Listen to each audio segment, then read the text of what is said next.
Hello and welcome to the Last Word on Spurs. We do hope you're keeping very, very safe and well. Thank you for joining us, as many of us, I'll say quite a few of us, are coming just back live from the Tottenham Hotspur Stadium as Conte's Tottenham turn a game on its head. We've got a great amount of guests here to talk you through what's been a wonderful 94th and a bit minutes at the Tottenham Hotspur Stadium. Probably just count the first half. We're going to come on to that in a second. If you're listening to the show for the very first time, you can find us on iTunes, we're on Spotify, we're on Audio Boom. We're across a range of different social media platforms. We're, of course, on Twitter at Last Word on Spurs. We're on Facebook and Instagram too. And Lee McQueen, we're watching this back, I know, tomorrow morning. He's also live on YouTube in an Uber. We thought Crackers a couple of weeks ago was the man from a plane to a train station. But Lee is trying the premium upgrade as we stand.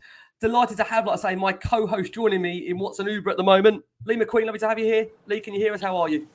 Rick, guests, viewers, listeners, absolutely loving it. I mean, I am in transit and I have had a few beers, I'm not going to lie. But what a game of two halves tonight. The first half, absolutely Nuno. The second half, absolutely Antonio. I can tell you.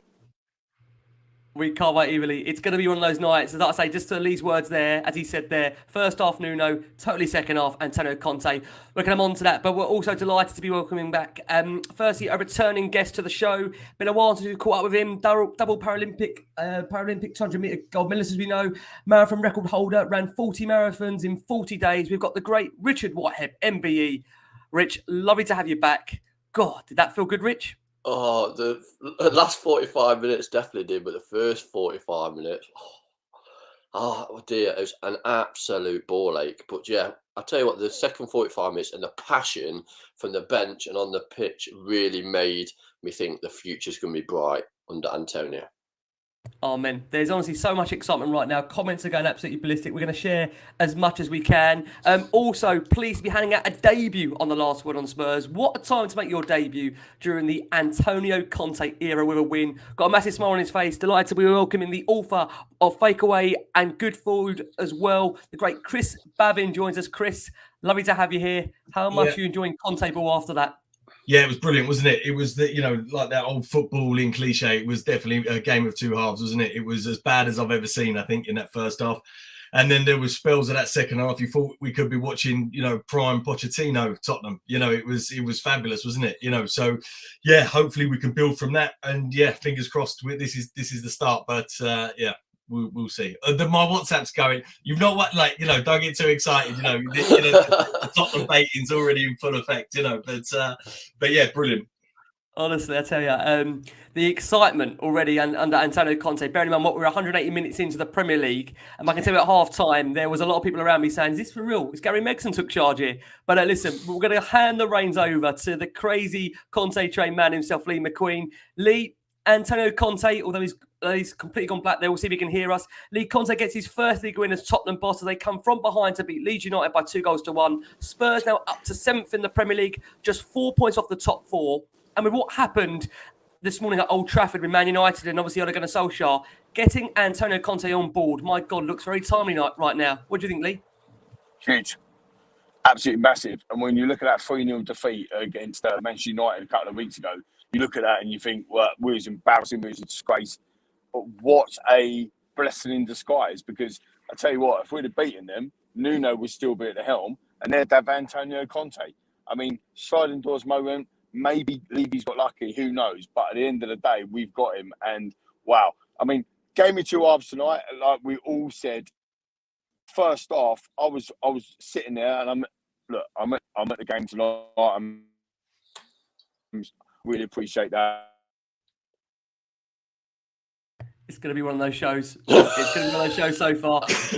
There's not many people that stop Lee McQueen midway, but an Uber has managed to do it. They've been trying this for years, They finally got him at this point. We're going to say try and get Lee back. As you can see, the dulcet tones of the man stop there midway. Rich, let's come to you because for Spurs, that's a first Premier League win for Conte, who remains unbeaten. The first half, we joked off there, Rich, would have maybe not looked out of place for Nuno, but Spurs ran it after the interval, played really well second half. What was your thoughts overall on that performance against Leeds United at the Tottenham Hotspur Stadium? Yes, so obviously at the start of the game, I was expecting, Conte to really push on with the players, high energy, after listening to Antonio at the end of the game today, he was very apprehensive about the energy levels of the players, only working with them for 3 weeks. So I think that's why he obviously was very conservative in the first half, really just trying to work out how Leeds were going to set up. Obviously, Calvin Phillips dropped back into defence. I think Antonio had to change his tactical prowess at half time to up the pace. Obviously, the goal just before half time was a bit of a kick in the teeth, but also we came back in the second half with a lot more energy, drive. And I think we were unlucky, to be honest. Obviously, Kane hit the post, obviously Son with a crossbar, and then obviously the 2 goals. It summed up our season, really. We've had some good play generally through the season, but been very flat in periods. And I think the second half, if Antonio can work with the players that he's got, and he's obviously got to work with the players until the January transfer market, until he puts some of his own kind of players into the team. I think if he can work with the players and move those players forwards, then there is some still nuggets of players that you can actually work with, but there's a lot of room for improvement. I said under Jose Mourinho, we were a bag of crap apart from Kane and Son. I think under Nuno, we were just going backwards, but I've really got some high hope for the team moving forward, but it's going to take some time. Indeed, I completely agree with you, Rich. You know, we're in a process here, aren't we? And we all know it's not going to be done overnight. I think patience is going to definitely be key. Let's come around to you, Chris, because it was a much better second half from Spurs, and I think, you know, we could see in terms of a direction what we're trying to do. There's still lots of work, don't get us wrong, but, you know, Antonio Conte, he turned to all corners of the ground, throwing his hands up in the air repeatedly at full time, imploring the Spurs fans to keep on raising the noise also 5 minutes before. It definitely got a reaction. And also what I have to pick up on the fact is that, you know, Spurs also outrunning Leeds by 112 kilometres, you know, to 108 kilometres. You know, and interestingly, the average kilometres run under Nuno was just 100. So that tells you the difference, I think, in terms of the mentality, the drive, the focus, the energy. See, Rich there, we'll come on to Rich on that point as well there. But Chris, a real different side of Tottenham in that second half. Yeah, absolutely. Sort of in terms of everything, in terms of, you know, getting closer together, supporting each other, you know, that the work rate was evident. But not only that, there was that spirit and belief that has been sorely lacking for a long time. You know, it's been a long time since I've seen a Spurs team roll their sleeves up and fight for each other and for the team and for everything, you know. So to see that change is absolutely brilliant. You can definitely see what he wants to implement. I'm not, you know, listen, I don't know as much about football as Antonio Conte and will not claim to, but it feels to me that there is, you know, I know he loves that width, but we saw some real problems with that formation in that first half, didn't we? You know, it's basically you've got a load of players down the left, a load of players down the right, a massive great big void in the middle, and it just causing problems. So having said that, even in the first half, as bad as it was, I don't think Leeds really troubled us. Obviously, they scored the goal right at the death, and they had a couple of long range shots. But before that, actually, I thought, you know, we sort of kept them, you know, pretty tight. We looked pretty good. We looked pretty solid on the back of going to Everton and getting a goalless draw, which, you know, there's not many teams will do that. You know, Everton away is a tough game that some big teams will come unstuck up there. So I think, yes, it really looks positive. And yeah, fingers crossed. One of my reservations is Tottenham aren't notoriously fond of tough love, are they? Those boys, you know, it might be all right for a little bit, but, you know, they prefer cuddles and carrots than kicks up the backsides and sticks, don't they? So, you know, we'll have to see how that plays out. But yeah, it's all good. Yeah, two at Cuddles. Lee, we'll attempt to come around to you. You're doing your best Crackers impression so far, I must add. Huge hugs from Conte to his staff and the Spurs players on the bench at full time, and he was absolutely buzzing. And the energy that Conte radiates for me is just quite phenomenal. I know people go on about Klopp, and I don't think when Conte's in full mode like that, I don't think any other manager comes close to him. Very important win for Spurs, we said, up to 7th now, 4 points off the top 4. And Lee, I know you'd have a stat. So what I just said to Chris there, which I know we kind of lost you on, was Spurs also outrunning Leeds by 112 kilometres to 108. And the average under Nuno was just 100. Could you see the difference, Lee, in Conte's mentality, that half-time team, to that really you feel, pardon the pun, spurred on Tottenham in that second half? Definitely in the second half. I mean, you know, when you look at the first half, you're thinking we're passive, we're Nuno, we're going backwards, we're sideways. Winks is getting a lot of flack from the crowd. Hojbjerg's getting a lot of flack from the crowd as well, Rick. Let's be honest, we were both there, and we wasn't really dynamic. We wasn't that dynamic in that first half. In that second half, whether or not they've got a hairdryer from Antonio Conte, to use a pun from Sir Alex Ferguson days, I don't know. But ultimately, we've come out in the second half and we've run more than Leeds, and Leeds are renowned for running more than any other side. So, yes, you can see a difference. You can see what you're trying to do. I agree with Chris. I agree with Richard. That there is seeds of green, if you like. We're growing. I'll be honest with you, I was a little bit disappointed with how we come out in the first half. I mean, there's 62,000 people there at home today. And I'm thinking we're going to go out, start like a train, not a crazy train, but we were, start like a train and go at them. And we really didn't, did we? We were very flat for probably, 20 minutes or so, lads, listeners, viewers. So I just felt that we had to try and grow into the game, but massive character to come back from 1-0 down to go to where we were. I thought the second half, we were very, very good. Yeah, like I say, on the screen there, I don't know if you can read that, Lee. Jay met them in. I don't know if you can see the comments. Lee starring in fake taxi. I'll tell you. The way this show goes, Uno and Lee's going to end That's up. another podcast.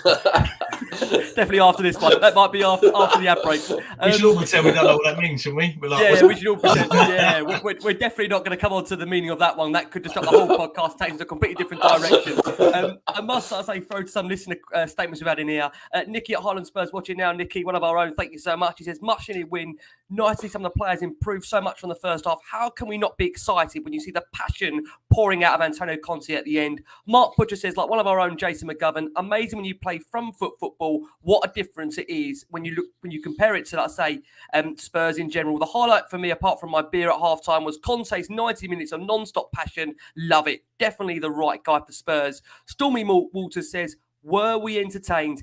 Anyone else happy seeing Dier step up, take a free kick and not Harry Kane? Not the display I was hoping for, but my God, we had fight. Something I've not seen from this team in such a long time. Yes, I was entertained. Gavin at Gavin Spurs says, good second half today and so much improved play, but I really think Spurs need another top forward to push Son and Kane and our midfield, which is still a massive issue. Always like Hojbjerg, but I'm worried he doesn't have the quality on the ball that we need. Not sure any of our current midfielders do as well. Kurt Butler says, definitely more games like this to come. Come on, Lee. Come on, go for it. Come in, Lee. I was just about to say, just on that listeners' questions there, right? Because I love the listeners' questions, you know I do. But on Hojbjerg today, first half, I was saying, like, what are you doing? Second half, I thought it was brilliant. I thought it was absolutely superb. Yeah. Scored the goal. He was, wasn't he, Rich? And he really lifted everyone. And he said, like, if you want to come, let's go. And he was the Viking in that second half. And, you know, a lot of people are criticising. I totally agree. And a lot of people are criticising Hojbjerg this season. And that's, you know, sometimes that's fair, sometimes that's not. But that second half, he deserves praise. I thought it was absolutely superb. Yeah, as you know, we are going to come on to talk about Hojbjerg personally very shortly. And Rich, I want to come to you actually just to talk about the mentality, because Rich, in terms of, it wouldn't be right to read out that sound about the kilometres covered there and not come to you, bearing in mind this is your forte, right? What do you make of that for you, Rich? You know, you look at that distance covered in comparison to what it was averaging under Nuno, just 100 kilometres covered in general for football players. Does it surprise you just how quickly there has been that mentality shift from the players? Well, I think obviously the 3 weeks that Conte's worked with the players, he's told them all they need to put a shift in, and it just shows how passive the players were under Nuno. And I think it's really important that we are on the front foot when we are playing, and we're pressing as high as we can, like we were under Pochettino. It was that high press and go after the teams and be brave. I think under Nuno, we were just waiting to be beaten. I think Conte's work ethic is, look, come with me, guys. I'm going to show you how much energy I've got. You need to replicate that. And I did see a couple of comments in the chat saying that some of the substitute players weren't as energetic to give Conte a hug. And those were the guys that Antonio's going to want to step up now. And if they want a place in the team, they have to train harder than the other players that they want to take their place. Amen. No, I think that's a really important point to make there on Conte. And, I think a lot of people, Rich, when you discuss there what you say about the element of the mentality, we have to say this is a process. It isn't going to happen over the course of, of one game, of two games. We saw today, just that first 45 minutes, the amount of people around me, and this is a typical Tottenham thing, right? And all Spurs fans will notice watching this, the groans that we have, the moans that we have after 45 minutes, and then the pure adulation, excitement at full time, the ecstasy. You cannot compare both those elements. Now, ahead of the game, we saw Spurs obviously change the team up slightly in what was obviously, of course, Antonio's first Premier League home game of his era at Spurs. He had to make adjustments to the team following an international break that had not been too kind to Spurs. A couple of injuries, as we know, a few knocks and bumps on top of Oliver Skipp's suspension as well. Skip was replaced by Harry Winks in the centre of that pitch alongside Pierre-Emile Hojbjerg, with Winks making his first Premier League start for Spurs since that defeat at Crystal Palace in September, which, let's not lie, we've all forgotten now. We don't want to remember what that defeat looked like. Conte was also without Christian Romero following the 24-year-old defender injury he suffered on international duty in Argentina. Our understanding at the moment with Romero is that he should be fit for Stade Rennais, but I must just say, listen, Spurs' medical predictions have never really been precisely on point, so it's one we have to keep an eye on. Javid Tanganga stepped in to take his place on the right-hand side of that back three. Lo Celso returned from international duty with a little bit of a knock and missed out on the matchday squad. And Ndombele, who in the week Conte said has to work harder than everyone else, remained on the bench. Also on the bench was Steven Bergwijn, Brian Hill, Ryan Sessegnon. Chris, has come to you. When you saw the team, was there any concerns when you saw the likes of Davies, Winks in the side for you? No, not massively. Not in that formation that he wants to play, to be fair. Obviously, with Reggie in front of Davies, he's only got arguably one job to do, and he can do that. I think if he's playing a back four, with Davies, I think you see that, there's that reluctance to get forward, or there certainly has been. But even in the second half, he was overlapping, he was putting in the yards and doing some great running and stuff. There's that sort of Tottenham fan in you that loves Winks, loves Dele, wants them to do well, just egging them on the whole time. It is a mixed bag from Harry at times, I think. But, I think him and Hojbjerg were too exposed in that first half, and they were being pulled everywhere. They were being pulled left, right. They were being pulled around too much. I mean, they barely got out their first, they barely got out their half in the first sort of 20, 30 minutes. But in that second half, you saw both Hojbjerg, for the goal and other times, and Winks, arriving into their penalty box, which is great, and we need to see more of that. I think there is still that little, it's indecisiveness on the ball from our midfield players sometimes. I think they look for that pass. Oh, we never picked the first pass. Oh, well, we started to in the second half. But in that first half, you still see that sort of diver and delay, that sort of, reluctance or that hesitation to release the ball, and then invariably goes backwards, doesn't it? I think we can transition from the final third of the pitch to our goalkeeper quicker than any team I've ever seen. We should try and tell them the pitch is the other way around, and we'd totally agree. But yeah, no, I think no real concerns, and we've sort of seen bits and pieces of that team. We've seen that that back three. Or we've certainly seen Davies be part of it. Anyway, Dier, I thought, played really well today. I thought he had a solid game, actually. And in that first half, he was the only one bringing that ball out, but arguably because he had no one in front of him till we got to Kane. But he was driving that forward, and I think he had a good game. He didn't do anything wrong, didn't put a foot wrong defensively, and offensively, he was trying to get us through those transitional plays and build from the back, and I thought he did really well at that. Yeah. Lee, let's come to you live and direct from that Uber, and I can confirm we hope he's going in a straight line, because I think he wants to hit base at some point. Lee, interestingly, that first half, I'm keen to get your thoughts on it, because you are one of the most positive guys that is on this show, that we've done this show for the last 3 or 4 years. Can you tell us your emotions, Lee, of that first half performance? Bearing in mind, when you looked at it, it was we're going over four and a half hours, Lee, of that shot on target in the Premier League over the course of 3 or 4 games. I mean, what's your thoughts on that in general, that first half performance? I've got to be honest with you. I've got to give a few shouts out, Rick, straight away, right? So Alex, who I met on a coach. Yes, I was on a coach. You couldn't make that up. I'm not even ever on a coach, but I was. And I met Alex, right? So fair play to Alex. He come down from Oxfordshire, where I live, to the game today. I met a couple of people in the Beaver Town as well, and they were talking about exactly what you just said about, like the coming out in the first half and can we do them sorts of things. You know, and I just think that like tonight or this afternoon, I thought we were very, very passive in the first half, and for me, I just wanted to see us go for it. Like sometimes you've got to be brave. I feel that we needed to be braver. At times, you could see that we were setting up as a 3-4-3, but we looked like we had a back five. You know, I sit in 2-5-2, right? Row 48, right, in 2-5-2. So we've got quite a high stance, if you like, on the game. Like when you see it live, and you can see it blatantly. We were dropping back into 5 in the first half, and in the second half, we were playing the back 3, and we were playing with wing backs. I mean, Reguilon obviously scored. Emerson very, very high up the pitch. So clearly, it was a message that Conte had been trying to get to his players and wanted to get to the players throughout the training sessions that he's had with the, you know, during the international break or whatever, but actually couldn't get through to the second half. So I just think that, I don't know, it was a game with two halves tonight, Rick, wasn't it? Like, to be honest, it was a game with two halves where the first half we were Nuno, like I said at the beginning of the show, in the second half we were Conte, and it was nice to see.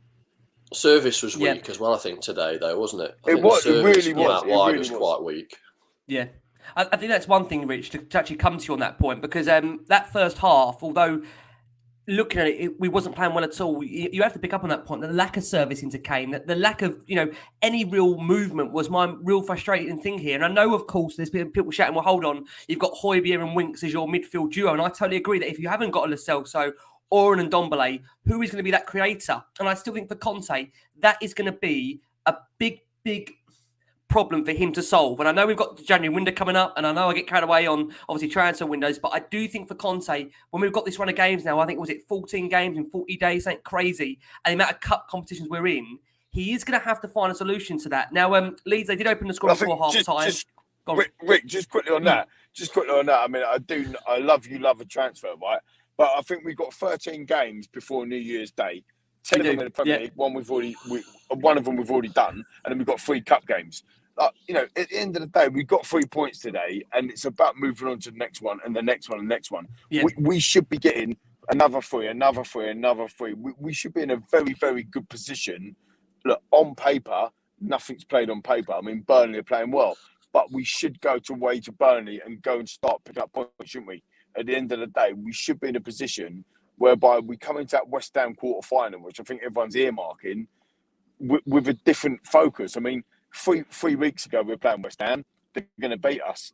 Now, 6 weeks in advance, we hope that we're going to beat them. If we progress, guys. We need to progress as a team, I think. Exactly. Yeah. Rich, on that point, though, in terms of the goal we conceded just before the stroke of half-time, Emerson getting beaten far too easy by Harrison. At the back post there, James, to get in between Davies and Reguilon to fire home. I think it's fair to say that it was, wasn't it? I mean, but would you say, Rich, we deserve nothing from that first half, the way we played? Were Leeds in credit of that lead for you? I think we had one half chance, didn't we? Where I think Regs crossed it in, and then Cooper just flicked it on when Harry was just going to knock in at the far post. I think that was the only chance we had. So we didn't really deserve to come away with anything in that first half. I think it's shocking, really. And I think we're far too deep. We need to push on. If we've got those wing backs, we were playing as a back 5 for like 30 minutes. And then obviously you've got your holding midfielders. So that's why they had so much of the ball. And then for them to get that goal, as Chris said, on 45 minutes, it was a bit of a kick in the teeth, but I think it was a kick in the balls that the players actually needed. And they responded, because I think what Conte was saying, look, we're going to go for it this half. Look, we've had 3 weeks training. I believe we can kind of, our energy levels can cope with this pressing play we're going to do now. But Harry, Winks, you need to be pushing the ball forwards, not back to Dier. I bet the first half he must have passed the ball to Dier about 25 times.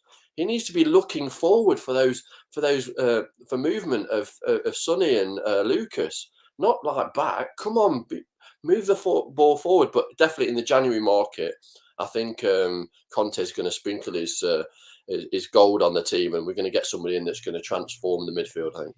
Oh, man, I hope you're right, Rich. I hope you are. Chris, to come over to you, Spurs booed off at half-time, 45 minutes, which offered again another reminder of the scale of the job Conte's got to face. Another half with no shots on target.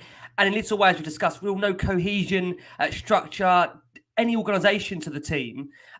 How concerning was that when you see that stat for you there, Chris, at half time? 225 minutes of Premier League football. That's over 4 hours and 21 minutes of, again, no shot on target. Was you really concerned going into the break that we wasn't going to come out all firing guns on the second half?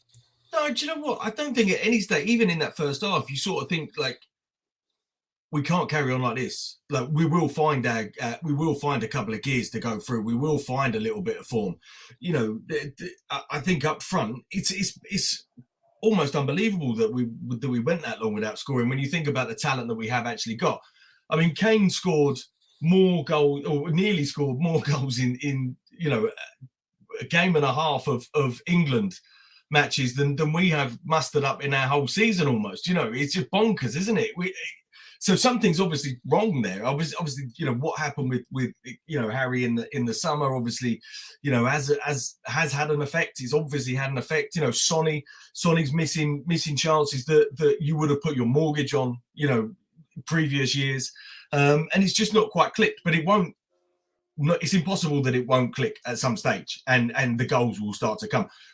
I think for me, it would have been great for Harry to get a goal today, Kane. However, I think actually goals coming from other areas of the team might do him more good, because actually suddenly now, he walks onto that pitch. If I don't score, we don't score. Exactly, less pressure. You're spot on. Like that weighs that, and he's one of the best, if not the best striker in the world. And we've just seen at England, what he's capable of. We've seen for the past 3 or 4 years what he's capable of, year after year after year, season after season. We just need to give him a bit of time, a little bit of slack. It's obviously been a tough time for him, and I think goals coming from other areas, almost two of the most unlikely sources, bar Lloris, maybe, it's... Yeah, he could have made it. He wouldn't have got... I don't know what the odds would have been before I pressed on those two. That's what I thought. When the second one went in, I thought, that would have been someone's done well out there today. No, someone's done well out there today. But I think hopefully that starts to take some of the pressure off of Harry, and then we start to see a little bit more from him. It will come. It will definitely come. But that we need that 10. I've been saying for ages, and some people think I'm stupid, but I'd play Kane as the 10. Play him as an actual 10. He's naturally coming back into that role now. Give him that role.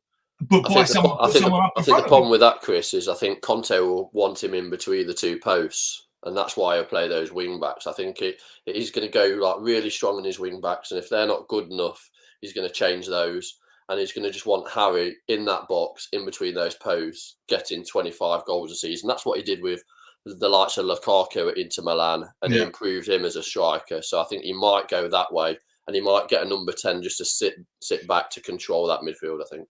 Yeah. No, I mean, look, I think Harry playing well, 10, 9, whatever, in between the two is absolutely fine. But I think actually that's, how many times have you thought if Kane had Kane behind him, supplying him, how many goals would he get? He'd be unstoppable. So actually, anyway, look, they'll get what they'll get. Hopefully, Levy has had to guarantee Conte some money, otherwise he doesn't come, does he? No, he doesn't come. No, I mean, that's after what happened in the summers, we went there in the first place, and you would feel that there's had to be definitely some promise there that is going to be something in January that's going to really entice him to want to come here and almost build the club back to where it needs to be, back in the Champions League, as we all know, back competing again.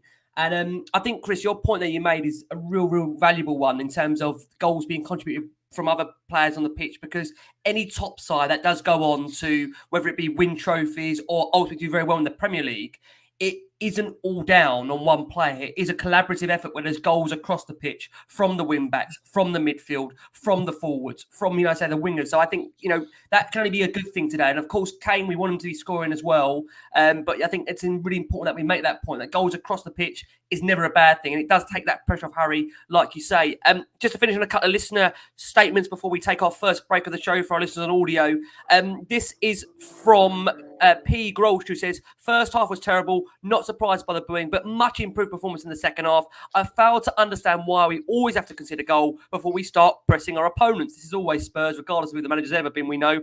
Wes says, looking forward to seeing what Conte can do once he's had the whole squad properly. It was always going to take time with the adjustments of tactics, formation and fitness regime. Good 3 points today. Completely agree. We are going to go for our first break of the show. For our listeners that are on audio, taking you into this break, you're going to hear from Anna from Spurs XY, who gives us her reaction to the Spurs women that were in action earlier today. For our watching audience on YouTube, nearly 500 of you watching us live. Thank you ever so much as always. We're going to discuss the second half and Spurs coming back to getting all 3 points in the Premier League.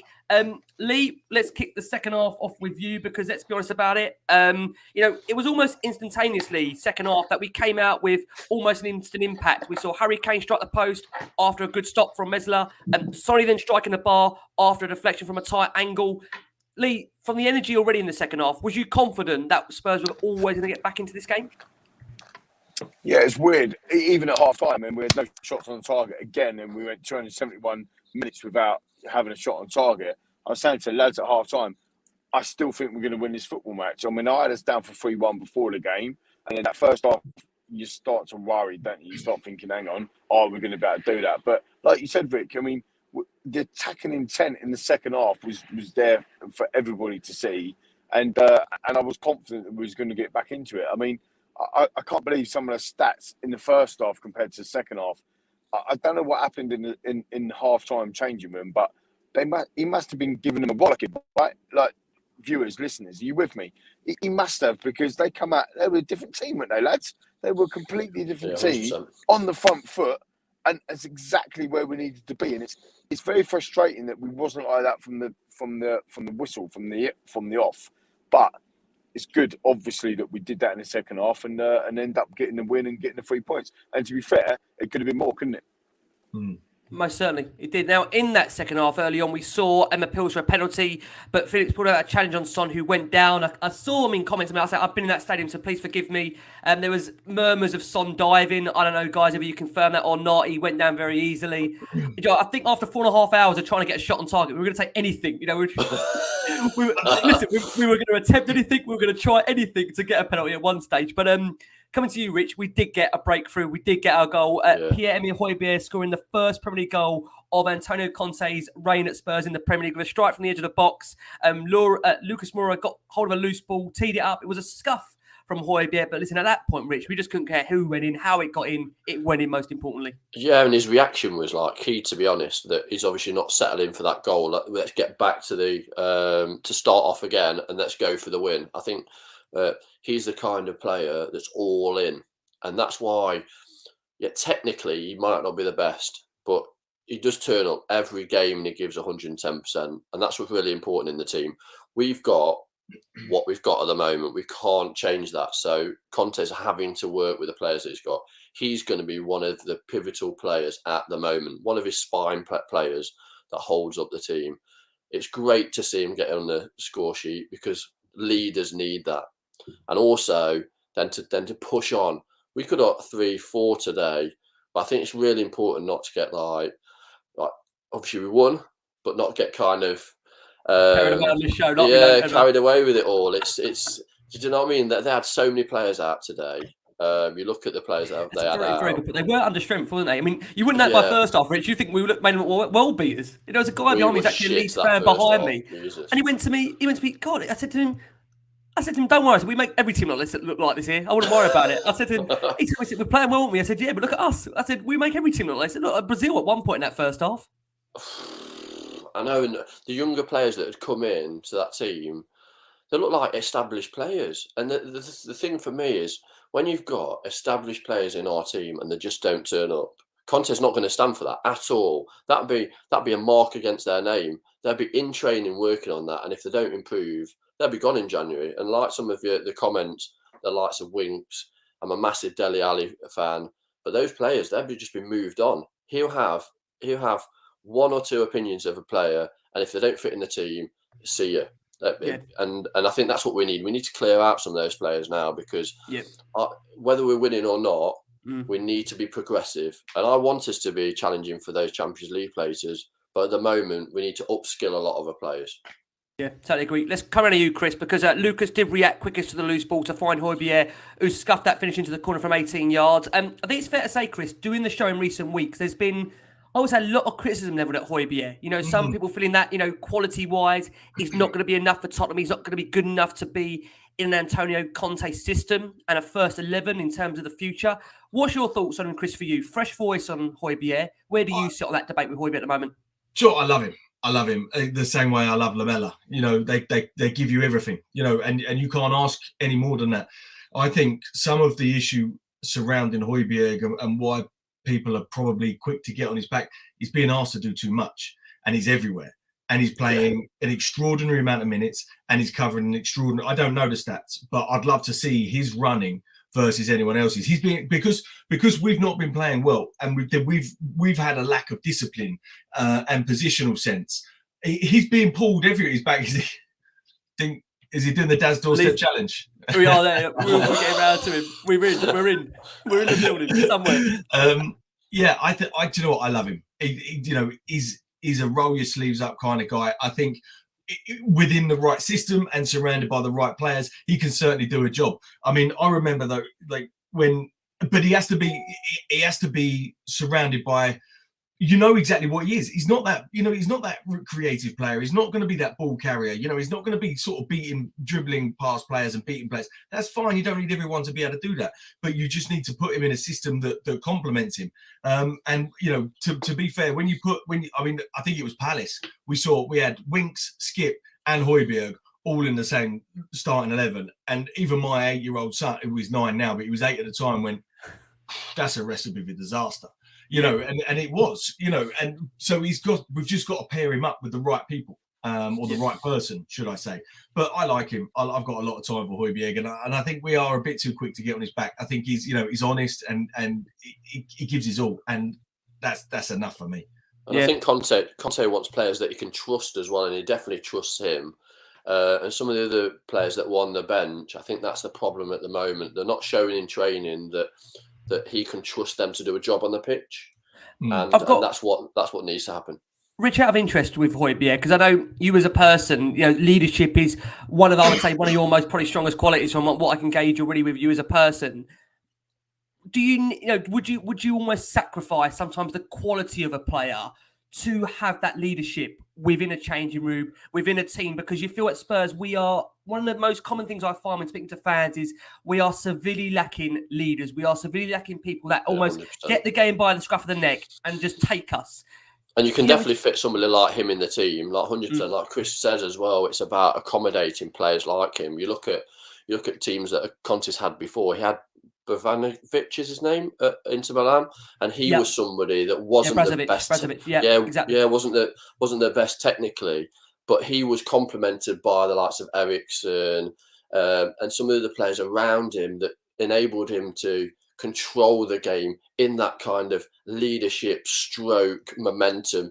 I think Hojbjerg is going to have a big role to actually be pushing the players up the pitch, and you saw that when he scored. Come on, guys, let's go back. Let's start again. And I think that's going to be his big role, the leadership, but also about the kind of the momentum in the game, having those messages from the bench to Hojbjerg about how Conte wants to actually play the game.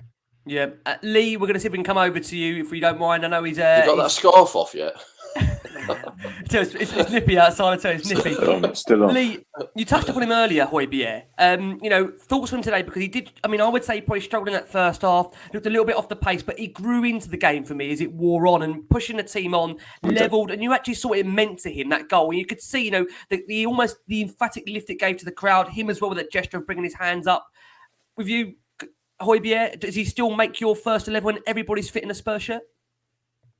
I think so, and I think, you know, he is the dustman. Like one of our own crackers said it before. He picks up, he mops up, he does all the dirty work, so to speak. And I think he's not in the side to make assists or create chances or score goals. And today in the second half, just for his passion and his determination, he did score, and he did almost relight the fire, if you like, in the second half. So I can't understand why Hojbjerg's getting a lot of criticism previous to this match, I think he's been one of our best players, over the last kind of like 12 months, 18 months or so. And, he does his job. The job that he does is the dustman, which is exactly what Cracker said, didn't he, Vic? A few months ago. It is about doing the dirty work and just pushing it on. I'll be honest with you, like in the first half, he did give the ball away a few times, and I was thinking, come on, Pierre, I need you to be better than this. You're willing him to do well.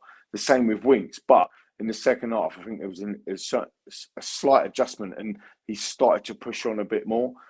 The problem in the central midfield at the moment, and Conte had this even when he was at Chelsea, when he won a title, and he absolutely, amazing 13 wins on the bounce in the Premier League. He had Kante, he had Fabregas, and he also had Matic. Sorry, yeah, exactly. Thank you. And sometimes he played two holding midfielders in that four, which has been playing with Skip and Hojbjerg, and now today again Winks and Hojbjerg. It's not until Ndombele or Lo Celso or, dare I say, Dele can actually start to get up to speed where he can play a more forward attacking player with Hojbjerg. Because today was another defensive player. So, he kind of looked at that situation in the second half and said, I think we're crying out today with somebody to take the ball by the scruff of the horns, if you like, by the scruff of the neck, and say, I'm going to have this game. And I think in the second half, to be fair, Hojbjerg did that. Yeah, it is a fair point. Listen, Hojbjerg, it's funny because, again, with Spurs fans I speak to, he does very much split the opinion. And also another guy that split the opinion, also on the goal-scoring sheet today, Sergio Reguilon. Coming over to you, Chris, because Eric Dier's free kick from 18 yards was deflected onto the post by a head in the wall, and Reguilon reacted quickest to everyone in the crowd from close range, and Spurs turned it around. Reguilon on the rebound to grab his first ever goal in a Spurs shirt. Yes, we waited this long, and epic scenes of celebrations, Chris, when that goal went in. Yeah, it was amazing, wasn't it? He did exactly what you should be doing in that area. Following up, gambling. Get there. That's what that's what we tell the kids when they're playing football now. Get to the right area, regardless of whether the ball gets there. And you'll get your rewards. He did that. I think he came out this week and said this was the worst week of his life. I think he's being worked properly by Conte. I think he was exhausted. He was shattered after the game. He put a great shift in. He switched off for Leeds' goal. And should have tracked his runner a little bit better or anticipated that. He let him get, in between him and the goal. But that happens. But he's shown, I think, since he came to us, he's shown lots and lots of really positive signs. He puts a properly good ball in as well. That he put that ball on Kane's head. Just I can't remember which his player was. Yeah, right. Cooper just flicked it on. Pinpoint. And he's put in. I think he's probably put, in terms of the service into that box, which is what Conte's style is going to be. You think that's going to be best coming from Reggie's side, really? I that's what I think anyway. I think, and if he's got less defensive responsibilities as well, hopefully we see a bit more of him. But yeah, no, I like him. He's a good kid. He's honest. Always got a smile on his face. He's always trying. I tell you who does. Hojbjerg is in his ear the whole game. Yeah, he's I've noticed that today. Yeah, but that's also a good thing, isn't it? I mean, the fact that he shows that he's listening, he's learning. I mean, we forget with Reguilon, he's still very, very young, and I also think with a player like that, he's going to need a lot of coaching. And I'll be honest with you, so far, guys, for me with Reguilon, I would say over the course of the last couple of seasons, I've been slightly underwhelmed because I think when we saw him on loan, forgive me where he was at, he obviously won the Europa League, played very, very well, and he came obviously as a player that Jose signed, and I think you could be fooled thinking you may have got the finished article. And I think the problem is where we had someone like Davies that was very much steady Eddie. We're expecting Reguilon to always be this bundle of energy that would burst forward. I think defensively, there's still a lot to his game for me where I feel work needs to be done. And, Rich, to come over to you, I think, again, as I say, struggling in that first half for me. He lost James for the goal. But it was another who improved, markedly in the second half. And, as Chris said, some really good crosses as well. Most importantly, reacting to first, obviously, to fire home Dier's, obviously, free kick from the rebound. For you with Reguilon, are you seeing enough where you feel he's going to go on to become a real top player at the club under Conte? Yeah, hopefully in that wing back position. And I think that's where Conte's going to want him also to contribute with more goals, not just one today. I think he's going to want maybe 7 or 8 goals a season from those wing backs. I think, again, the confidence to be able to deliver those balls, whip those balls in, is going to be key to Kane. If Kane's in between those 2 posts, the more service, the better, from the likes of Reggers, Emerson, obviously, Moura and Sonny. But he looks like he's a class player. He's got bags of energy, and obviously he's quick as hell. Sometimes I want him to get his head up a bit. I think there was one opportunity where he kind of came in field, and then Emerson was free on the right, and I think he knocked the ball towards, I think, Harry maybe, instead of actually taking it to the right. And I think that would have been a very good opportunity for either Emerson to kind of hit it across the goal to score. But I think that those are the kind of things that he needs reminding. Get your head up, look at the picture in front of you, and then make that decision. He looks class. Yeah. Lee, let's come over to you Lee, just for our listeners to confirm, we're watching this live right now. They've seen you, obviously. At one point, you reached destination. We're back on the move again, are we? No. Yeah, we're back on the move. No destination. It was like a little bit of a pit stop, if I'm honest. Quick change of tyre. Go to Stringfellows now.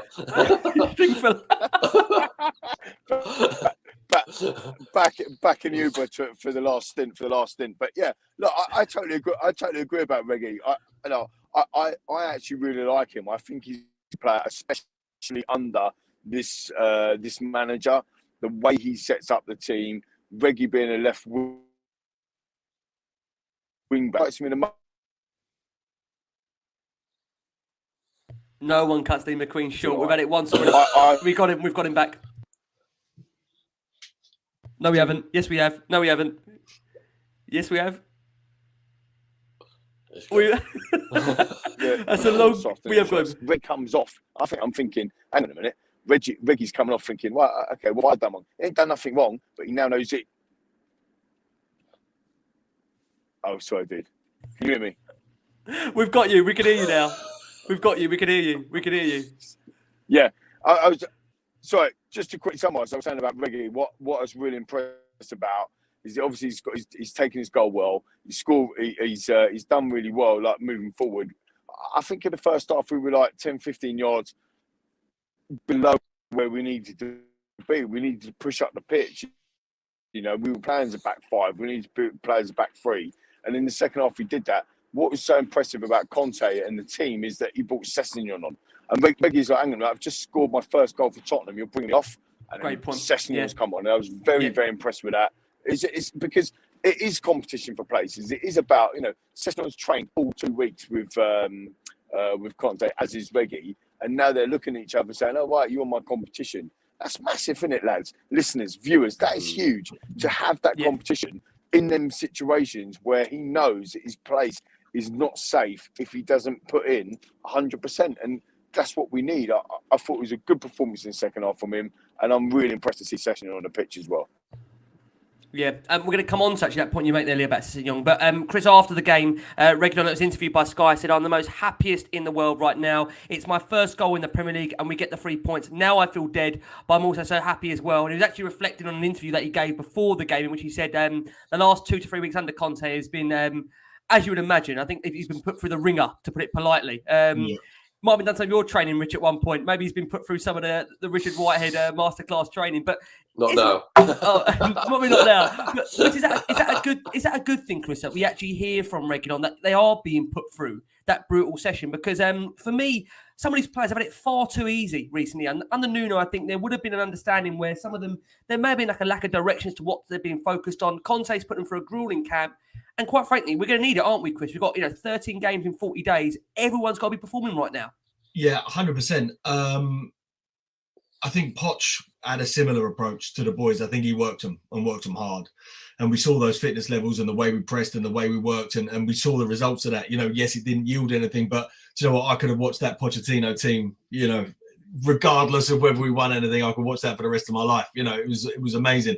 And then I think we went the other way with Mourinho. They were saying that he wasn't working him hard enough. He wasn't hands-on. Actually, if anything, it was too easy. I think Nuno's style was probably a bit more Mourinho-esque, a little bit too easy, a little bit too gentle. No real sort of proper leadership there. No disrespect to him. Seems like a lovely guy. And now we've gone with Conte, who's right at the other end of the spectrum, and he's working them hard.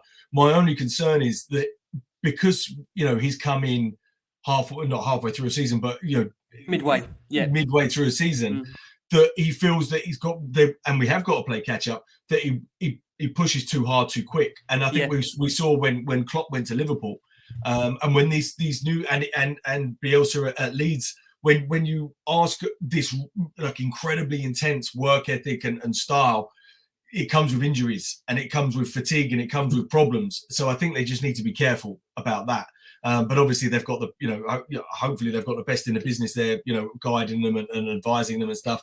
He obviously says nutrition is incredibly important. Recovery, rest. He's saying all the right things there. The thing I'm really hopeful is that that we've got some psychological help for the boys. I think that's what we need. Mentality. Yeah. That's what we need. That's what's been missing. I think it's not a physical thing. Yeah. It's a mentality thing with these boys, and we all love them. We all idolize them. But when the chips are down, some of them aren't quite ready and quite prepared and quite there. So hopefully they're working on that. Taking the ketchup and the mayonnaise away, might well be important, might well help. But I hope we've got some, sports therapists and all of those sorts of, performance enablers and facilitators. Hopefully. Yeah, people are laughing. I'm laughing at the comments. Rick, just quickly. This show should be renamed "One Night Out with Lee." I know. Sorry, I'm so sorry. I just want to interact with Chris here as well, because obviously in the stadium earlier, right? And we're looking around for ketchup. There's no ketchup in the stadium, right? So there's literally none. You go and buy a pie. I tell you, Mr. I bet there was a couple of beers though. Yeah, there's a couple of beers. There was definitely beers going. I can tell you, there's definitely beers there. Quick story, right? Off the book, and I'll be absolutely battered if I don't tell a story. So I've gone up to the bar. I've said, "Can I have 4 beaver towns, right? For 4 neck oils." And the lady behind the bar was like, "Yeah, no problem." So she put it on the thing, and I've tapped my card, 26 quid or whatever it is. She's gone away. I'm thinking, where is she? Like, it's normally pouring the beer under the glass, right? Like, as everyone knows in the stadium. She's gone off, and I'm thinking, I don't know where she is. Steph's saying to me, where's you girl? I don't know. And then she comes back 5 minutes out. She gives us 4 bottles. she's poured us 4 bottles. 4 bottles. I said, sorry, love. I said 4 beaver towns. She's like, oh, right, sorry about that. Unbelievable. So we had 4 bottles that we was trying to drink. Couldn't make it up. Come on, you Spurs. I love the fact that the Conte mentality shift's gone all the way down to the supporters. Everyone's on a strict regime now. No ketchup, mate. No bottle.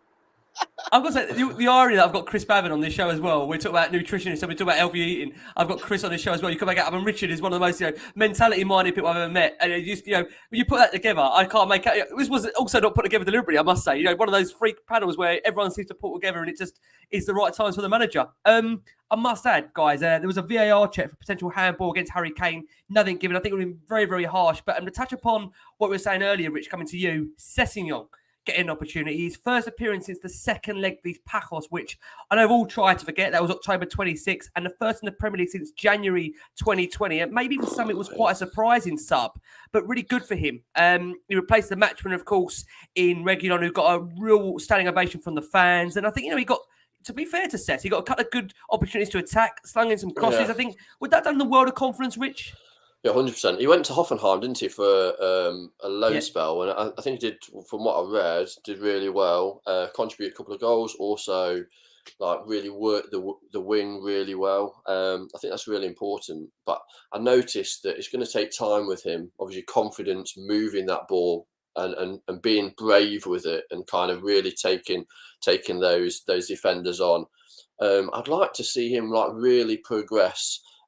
He might need to kind of strengthen up a bit. He looks like he looks like has been a little bit lightweight before, and I think obviously with getting somebody like Conte, that, like Chris said, is going to do a lot of work with them, but they still need to look after those younger players. I think Sessegnon could be a good backup for Reguilon, and I think he maybe as well in some games play them both and then interchange them maybe on that side, just to give them a little bit of competition. My worry is obviously he had plenty of injuries before. Let's just make sure that we don't go down that route of battering the players and then having half the team injured. Yeah. That's a fair point. Chris has come over to you. Thoughts, Chris, for you on Ryan Sessegnon? Because it's fair to say that we've definitely not seen the best of him in a Spurs shirt. I think we've barely seen him at all, really. A player that, when he came from Fulham, there was real high hopes about what he could go on to achieve. He was a player that, as we know, was heavily linked with the likes of United, Liverpool, Chelsea, I think even City at one point. So for Spurs to have got him and we haven't yet seen what he's capable of, do you think under Antonio Conte we are going to see the best of Ryan Sessegnon? Yeah, hopefully. Yeah, well, it starts with seeing some of him, doesn't it? I think we have to start there. Yeah. But yeah, I mean, he's a real talent. He's still very, very young. He has had a few injury issues and stuff. But yeah, I mean, I remember we were excited when he first signed. It seems like a long time ago now, doesn't it? But he seemed like he was coming to be a first teamer. He was coming to make that difference in that position. Obviously, Reggie's come in since then. But as Lee quite rightly pointed out, having that bit of competition down that side, I think makes a lot of sense. I think Jaffet's got a lot of Tanganga on the other side. I think he's got a lot of potential and opportunity there. I think he can play anywhere down that right. I think he could play that wing back role. When he gets galloping, he can knock the ball past the player and he can run. I mean, I know this isn't answering your question, but Tanganga for me, when that first game against City this season, he was world class. He was amazing. Like, unbelievable. So I think we've got and again very, very young. So we've got lots of youth and potential on both those sides, both those wings. And hopefully it will all start to click.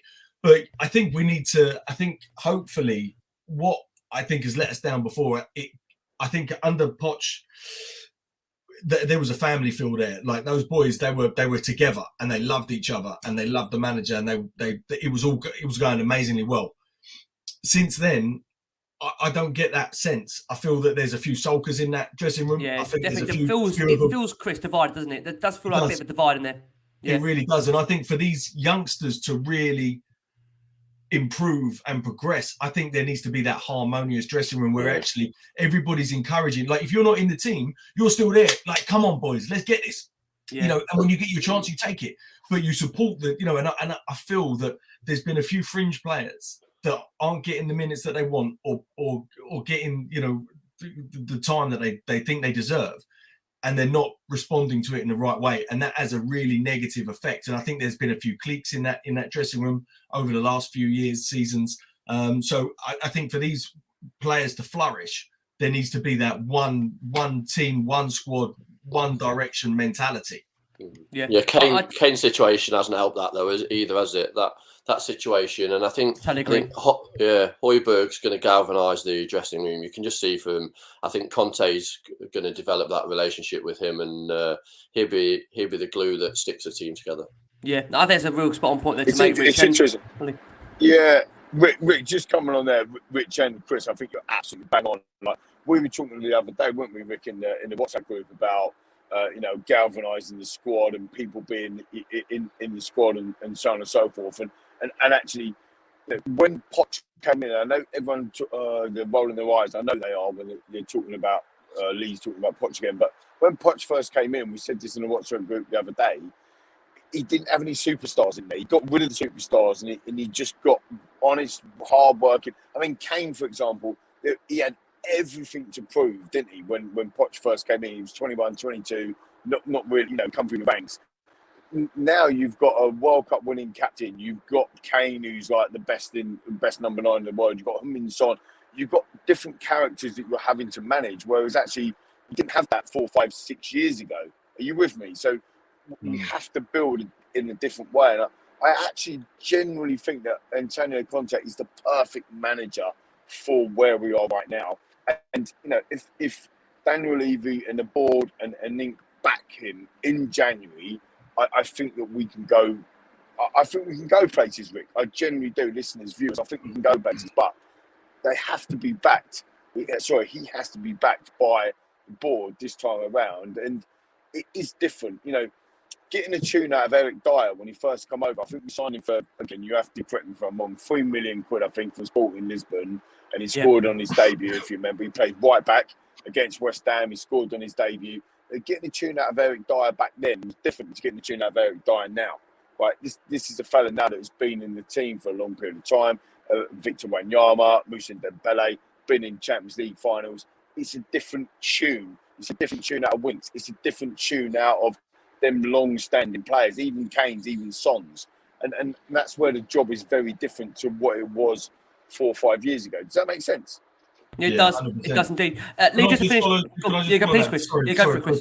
No, go for it. Part of the problem I feel as well, like we're not being decisive enough, like in terms of bringing players in, but also the other way. Like if a player does not feature in your plans, they go. If you remember under Poch, I think Townsend threw his toys out of pram one day. Didn't want to do a warm down. He's gone. Trippier. Like, something happened there. He's gone. Like, maybe that was, with hindsight, actually was a mistake. But, that you're decisive, right. I'm the manager now. Yeah. And if you're with me or you're not, you're gone. And that's they're your two options. And we need to go back to that. Because actually, some of these players, actually, and they're players that I love, if they're not good for the place, they've got to go.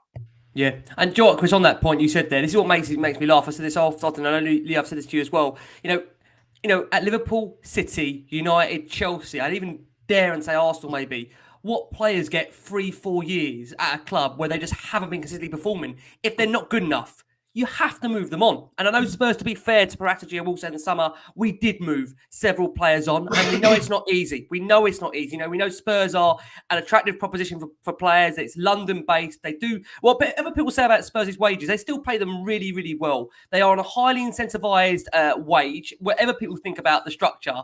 They, like I say, and I know people are laughing, I'm saying this, it is one of the best training grounds in the world. It's one of the best stadiums. It is not easy to find these players a move. It really isn't, and some are screaming saying, why hasn't Winks gone? Why hasn't Dele gone? Agreed, well, honestly, 100%. It's not easy to get rid of players. And I think you have to take that into account. But a player that didn't really feature today, hasn't really featured so far under Conte, Dele Alli. I know people are going, oh God, why talk about Dele? He did come on, so we will give him a couple of minutes. Lee, he replaced Lucas Moura, who also got a standing ovation from the crowd. We'll discuss more in a second. But Dele Alli, for you, a couple of minutes towards the end, does that read anything into the thinking of Conte there, or is it far too early to be making any judgment on the future of Dele? Bear in mind, we've seen reports that he's determined to get Dele back to his best in the Spurs shirt.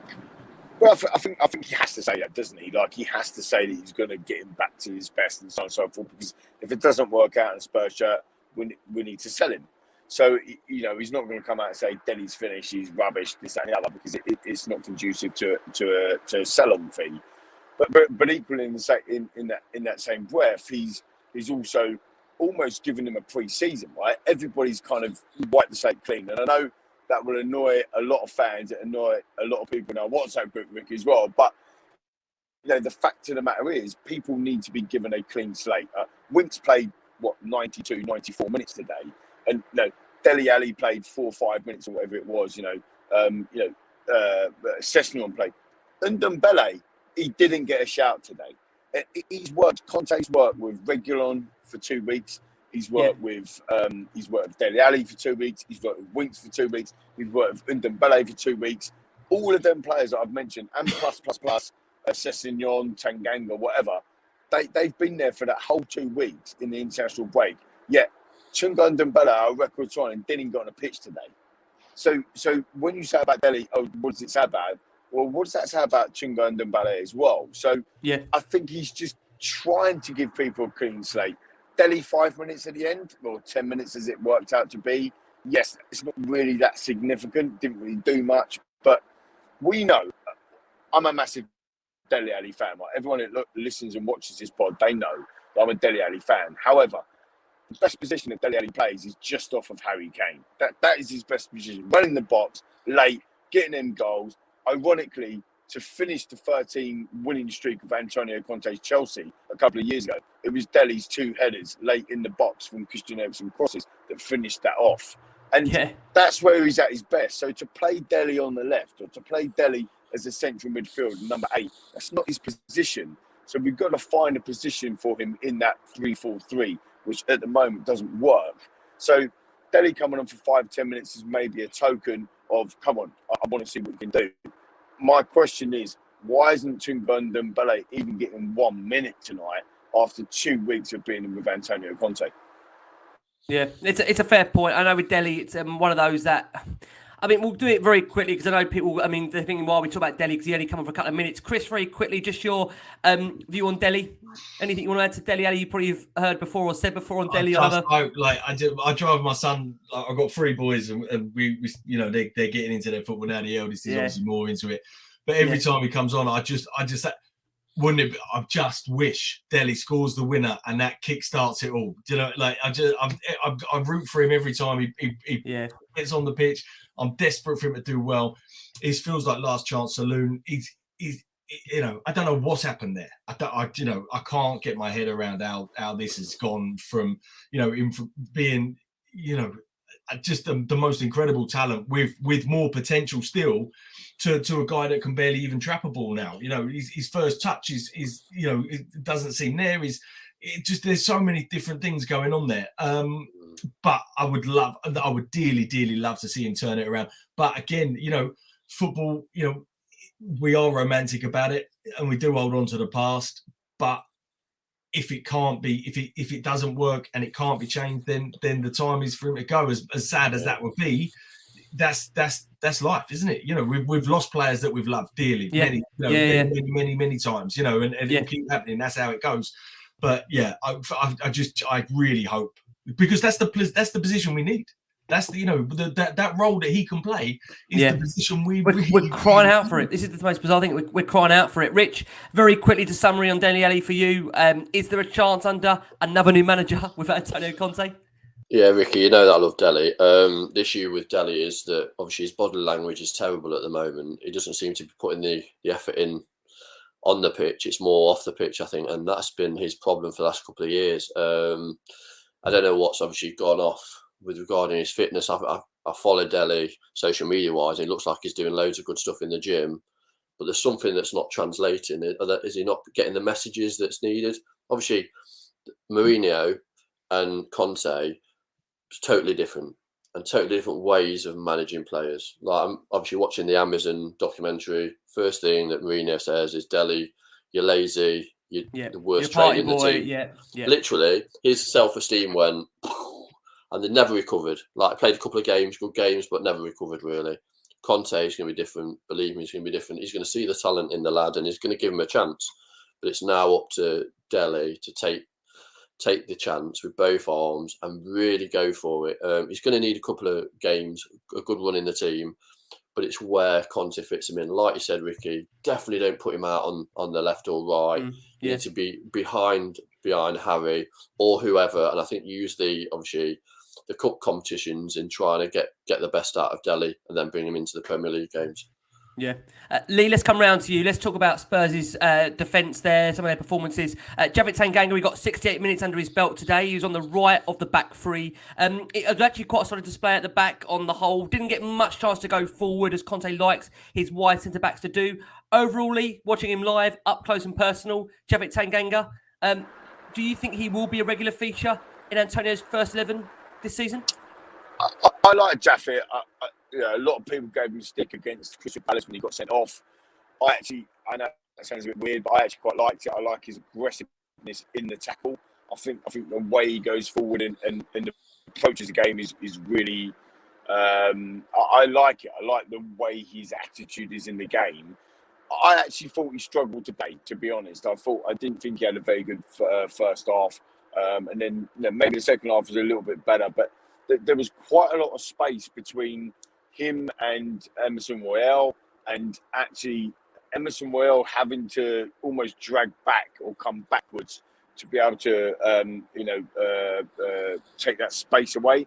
Whereas actually what I wanted to see was Emerson Royale go forward and actually Jaffe and the rest of the defence, to be fair, push up.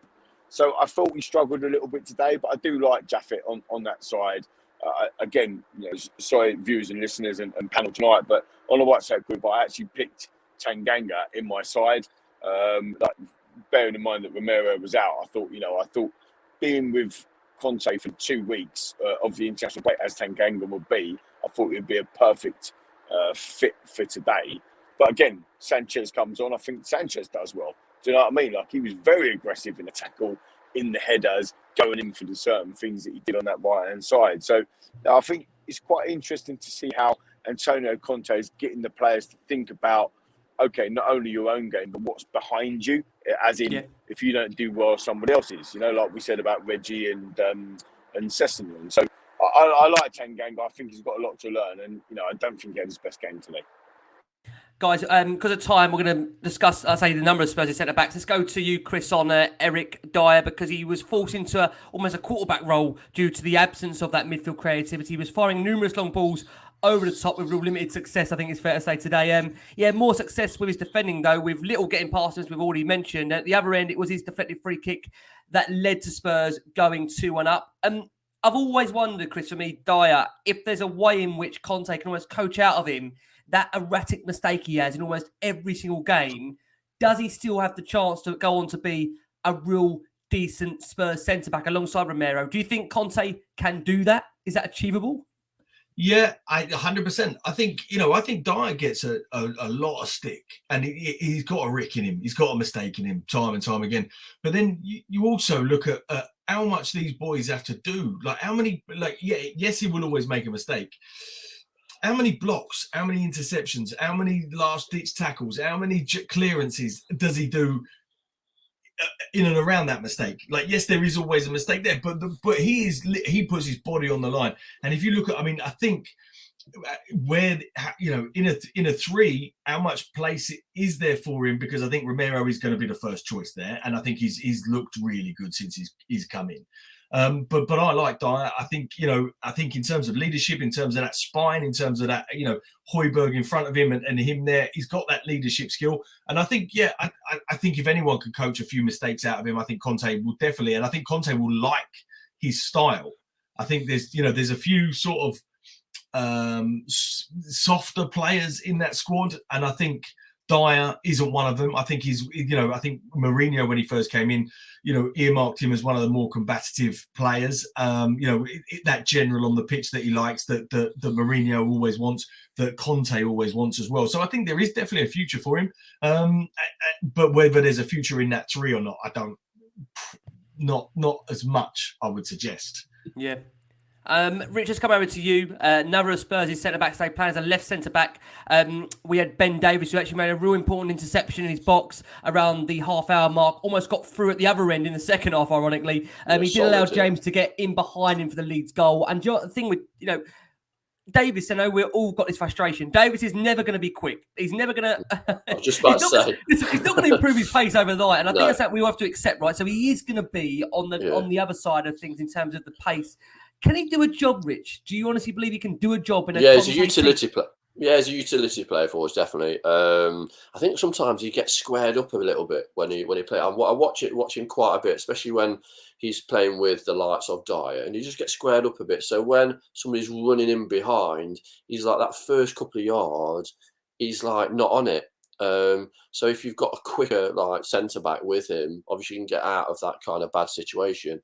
But I think the Dier Sanchez combination for me doesn't really work. I think you need somebody that's more experienced in there, like a general, to kind of really work the back three if we're playing a back three. Davies, I think that utility player is always going to come in, and whether he plays on as a fullback or whether he plays as a centre back, that just depends on the circumstance of the team. He does a great job for Wales, not so good job for us. I think it's just we haven't got anybody else better in that position. Like I say, Sanchez, Dier for me don't really work together. I think it too many mistakes. But what I did like in the second half is I saw Conte going, bring the ball out. Spot, yeah. And that was something that we haven't had this year at all. And I think he possibly could have that, especially with Romero, because he does that as well. Maybe one of them's going to go, the other one's going to sit. So both those together, I see that as a good combination if we don't buy another centre-back in January. Yeah, it's a really interesting point you make there on that, Rich. It really is. Lee, let's come over to you. Davinson Sanchez, he replaced Tanganga. We just have 20 minutes to go. And to be fair to Davinson Sanchez, he won some real big headers in there, made some crunching tackles. And I'm going to be honest, I think he won everything that came his way, Sanchez. A real impressive 20-minute cameo. What did you think of him when he came on, Lee? Yeah, no, exactly that. I totally agree with you, Rick. And also not even in the air as well. It was the aggressiveness of him going to press, going into ground, winning challenges on the ground as well. It was exactly what you said. It was a really impressive 20-minute cameo, and I think that again, that when we talked earlier about Reguilon and Sessegnon and the kind of that competition for places, I think it was very clever from Antonio Conte tonight or this afternoon to kind of put players in, take them off and say, right, okay, these are the types of individuals that you're up against. You want to have an opportunity in the, like I said earlier, my mate Steffi said, it's like a pre-season for Antonio Conte. He's trying to get the players to play against each other, but also for each other. Does that make sense? So that competition for places was definitely there. I was impressed with Davies, to be fair. Yeah. Emerson Royale, he got into plenty of attacking areas, used the ball well on some occasions, was beaten too easy by Harrison for Leeds' goal before the break. I think Emerson, like I say, it's early stages for him. And, you know, it's still going to take a bit of time, I think, to, you know, get used to the Premier League. I think his first week he had Tahar up against him. Then he had Chelsea. Then he went into that international break. I think with Emerson, it will take some time. Player we do want to discuss, coming over to you, Chris. Sorry, you pulled the short straw here. Harry Winks alongside Hojbjerg. The duo sat so deep in that first half that it appeared non-existent. As with the Dane, he did, to be fair to Winks, he upped the tempo in that second half, and it was noticeably better. Conte, after the game, said Winks struggled a lot with the rest of the team in the first half. Second half, he played with a lot of personality and played very well. You know what, Chris? For right or wrong, you know, I've got the feeling that I think Conte is going to give Winks another chance. And I can see that that's going to spark off a massive reaction for our comments here on this show. But do you think, Chris, there's anything more of Winks' game that Conte is going to bring? Bearing in mind, when you see the development he's done with players, the likes of, I say, Victor Moses, players that he's almost given a rebirth of their career, can he do that with Winks? Well, I mean, time will tell, I suppose. Let's hope he can. Let's hope he can get that. He just needs to find. I think he's just got to be a bit braver on the ball. I think that's what it is. You know, I think sometimes his decision. I think he's got the ability. I think he's got the capability. I think there's no lack in that, and there's no question in his desire. He's a Tottenham fan. He loves the club. You know, so he wants to do well. But I think it's just that, and maybe this has crept into a lot of our players. Maybe, you know, that bravery on the ball, that decision-making process sometimes isn't right. And I think with Winks, you know, there's a very Scotty Parker-esque, you know, play about him. You know, it's, I'll have a look, and then I'll give it back to whoever I'll give it him. Whoever gave the ball to me invariably gets it back. You know, I mean, like when Alderweireld was there or Dier's behind him, you know, they pass the ball to him, he does a 360, they get it back. You know, we need him to be breaking through those lines and picking those balls out. I mean, he's not Glenn Hoddle. You know, we don't expect that from him, but maybe we have to. But then maybe that's, you know, maybe a lot of some of the shortcomings of our players aren't all on them. Like some of it is 100%, but maybe it's these guys aren't showing. You know, maybe when they get the ball, they're not getting the options. Then, you know, and if so, it's coming too late or whatever. So yeah, fingers crossed. I mean, it would be nice. You know, obviously, you know, we've got to have homegrown players. You know, to have a Tottenham, you know, Tottenham fans in the shirt is massively important. It counts for a lot. Yeah. So yeah, fingers crossed he can. Yeah, Richard, come over to you. Another player that still divides opinion, despite he's giving us some of our greatest moments. It's funny now when I speak to people about Moura, like even now online with Ajax now, they're now saying that the substitution of Nuno, bringing him off, is now been highlighted as one of his greatest moments. I mean, it just shows you with Spurs at the moment, the lack of trophies that we've had, that we're now bringing that as a monumental moment. But to be Moura, I mean, he struggled to keep possession of the ball in that first half. When we said that, but early second half, he played his part in chances for Kane. Son continued to kick on as well, much better in that second half period. Teed up Hojbjerg for a leveller, won the free kick also for Spurs' second. He was a real different prospect, I think, Rich, in that second half. He got standing ovation when he came off. You know, for Moura, what's your thoughts on him? Because I love his passion. Yeah, and also his work rate is always like he's wanting to run down those lines.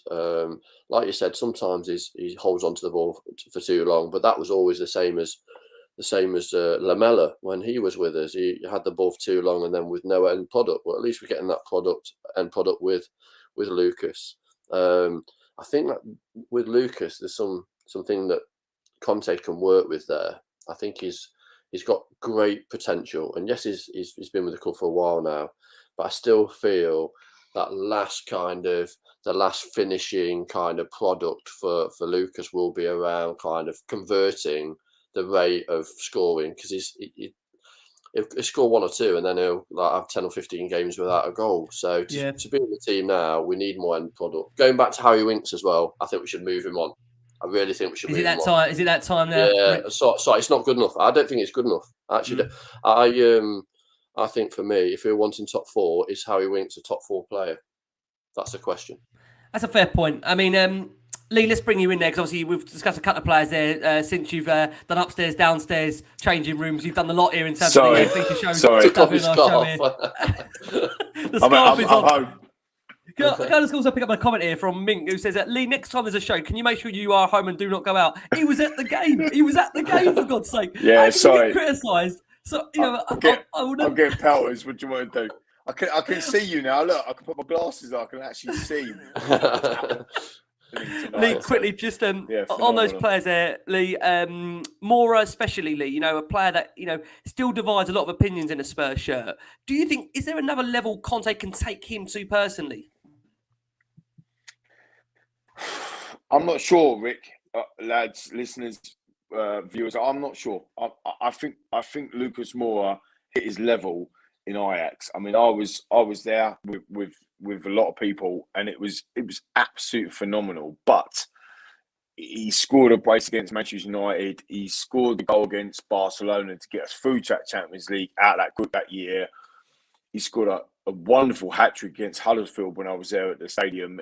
He has got moments, but that's it. That honestly, guys, and girls, that's it. He's got moments. I saw him tonight live, and you look at him and you think he's got all the attributes. He's got a low centre of gravity. He can drop his shoulder. He can go. He's fast. He's got pace. Amazing feet. Yet he always seems to kind of run into, I don't know, like a cul-de-sac or a dead end or something. And it's actually really frustrating. Some of the passing even from him as well. Like you look at him and people saying potentially he could be changed into a wing back, you know, under Conte. And I'm thinking, does he do crosses?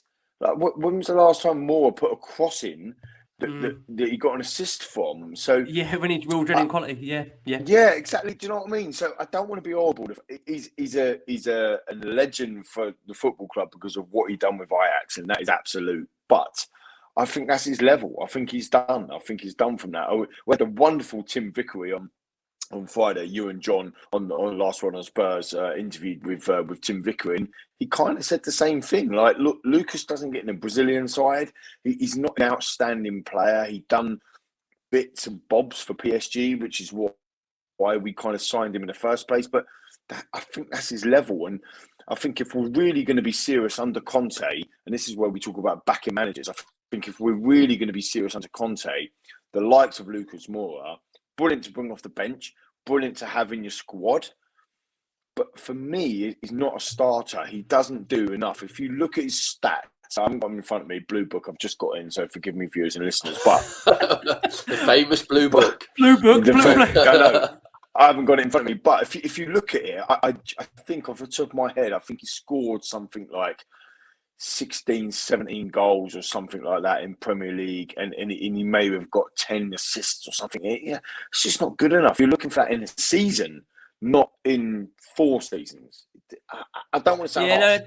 No, that's fair. I mean, the thing with Moura is that I think we all love is there's a real passion, there's a desire, there's a determination for the shirt. And I think if only we had players like that would all show the same, we'd all love that. But I mean, ultimately, it is about quality, and that leads us very nicely onto our forwards. And we'll touch upon the main one at the moment that is still, I would say, dividing opinion amongst Spurs fans. Let's come to you, Chris. Harry Kane. He was forced into a playmaker role in the first half due to Spurs' lack of creativity. He had a big chance to score early in the second half, but was denied by the goalkeeper. He worked hard. He did show plenty of desire to battle for the ball, which I will say in this game. But even without the service he deserves, he did look exhausted in the final stages. And, you know, not to his previous high standards in other seasons, but this was much better. He worked hard. And at times in that first half, Chris, he was almost Spurs' sole avenue of creation. Do you think, Chris, we will see the best of Harry Kane this season under Conte? Yeah, no, I think we definitely will. I think actually this system will, you know, apart from maybe having that big gap behind him, I think, you know, people looking to build from the left and the right to supply him and having him further up the pitch will work in his favour, certainly in terms of goals. I mean, he had the best season ever last year. He's a fabulous talent. There's no two ways about it. I think, obviously, some things have obviously happened over the summer. Whatever that was, we'll never know probably. But that's, he's not hit the ground running.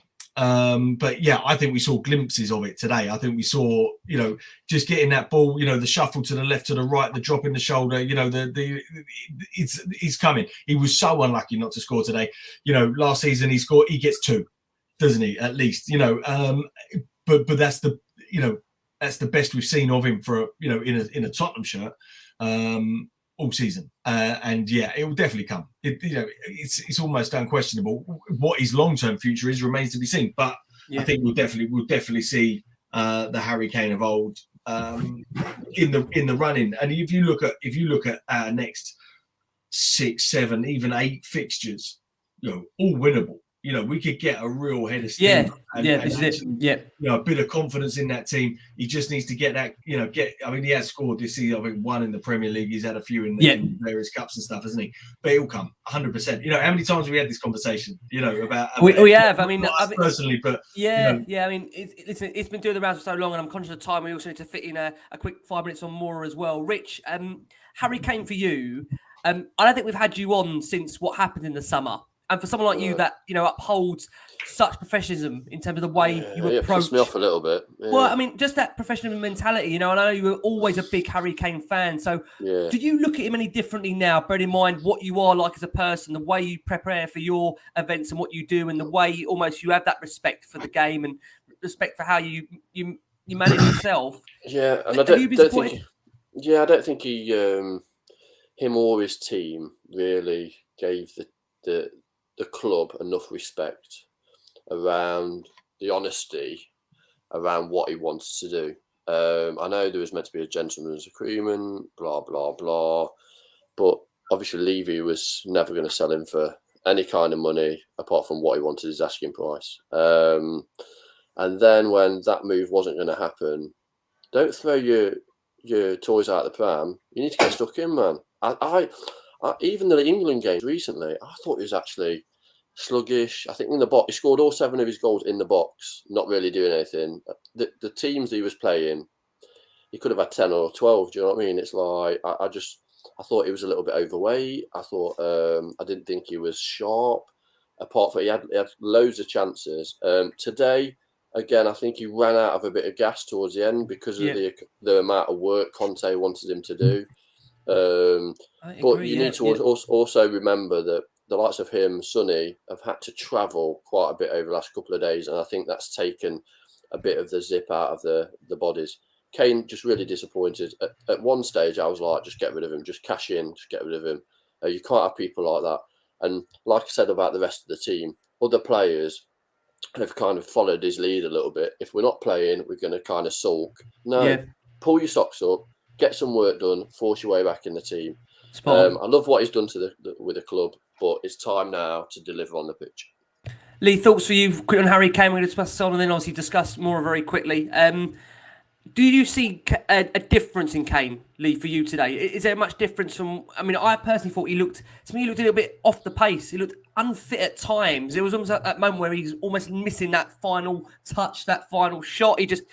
There's a frustration around Kane. I felt it in that stadium today. There's real frustration at points where you think he's going to score, that he doesn't score. And I do feel for Kane now that he has got fans on his back like never before in his career. Can he overcome this like he's overcome previously about the fact that he was never going to be good enough to play for the club? Yeah, look, I agree. I think there is frustration with Kane. I think there's frustration with himself as well. Like for him being... there was times tonight in the stadium where he's in a position and you think he's just going to shoot. And he didn't shoot, and you think to yourself, okay, there's a position that he's in where he's going to pass, and then he didn't pass, and it's just decision making. Maybe it's confidence. I think it's very easy for us to make judgment. Richard would know this better than anyone, right? You're an absolute world class sports person yourself, right? So you'll know better than any of us. But sometimes when your confidence is shot to pieces, it's difficult. It's harder to. you start snatching at shots, or you start decision making's different. Yeah, right? decision making's wrong, or whatever it is. You start making different decisions, and I think that's where Harry is right now. To score 7 in the international break, I thought that he'd come back firing on all cylinders today. And actually, in the first half, it wasn't just Harry, was it? It was everybody. In the second half, I think it was also everybody. And I think he had a much better second half, Harry did. But if you start getting your shots off early, if he gets into... I remember Harry Kane... I'm not going to say it in his pomp, right? Because I still think he's there. I still think he's got his best years ahead of him, to be honest. But when I remember Harry Kane against New Year's Day, Chelsea, I'd be taking shots. Rinsing, rinsing that back four, absolutely. John Terry was on his back and whatever, and he'd get him, and we're just not seeing that right now. And I don't think that's because of pace. I don't think that's because of age. I don't think that's because of hamstrings. I think it's just confidence. And I think that, he needs Conte to say, you're my man, you keep going. And he is still dropping him a little bit deeper. I saw a touchline, a conversation, not a spat, it was a conversation between Conte and Kane in the first half today, sort of telling him where to go and what to do. And I think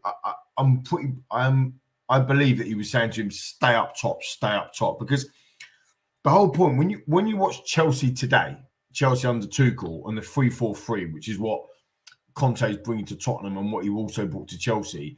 At times when they're attacking, the same with Liverpool against Arsenal this weekend, they had 4 or 5 red shirts or blue shirts in the opposition box.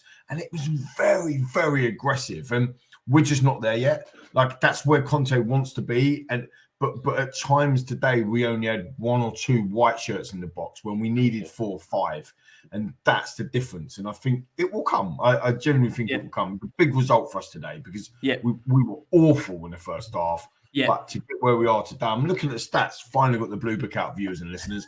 And, 4 shots on target in the end, but we had no shots on target in the first half. That's what I said right at the beginning of the show. So it was a game of 2 halves. They're 43% possession at home against Leeds United. Sorry, that ain't good enough. But I think all them sorts of things will come. Yeah, totally agree. Just on Son, he did work hard. A few runs that trebled Leeds with some shots off target, including one that was deflected off to the crossbar. Not one of his best matches for Spurs, but he looked a threat again at times. I mean, I think with Son, it's either, pardon the puns, we had the documentary on it, it's either all or nothing with Son. You either get absolutely everything or you get nothing. And again, a player that, listen, we know Sonny on his day is still a world-class player. We're sure he'll come good. Now, after the game, Antonio Conte said, we celebrated the win because we think it was a difficult win. I have a great passion and I want to transfer in all of these environments. He said, this is a point to start for the rest of the season. I'm sure we can have some good improvement for the rest of the season. We have a lot to fight for and we want to make our fans proud. Where we heard that before.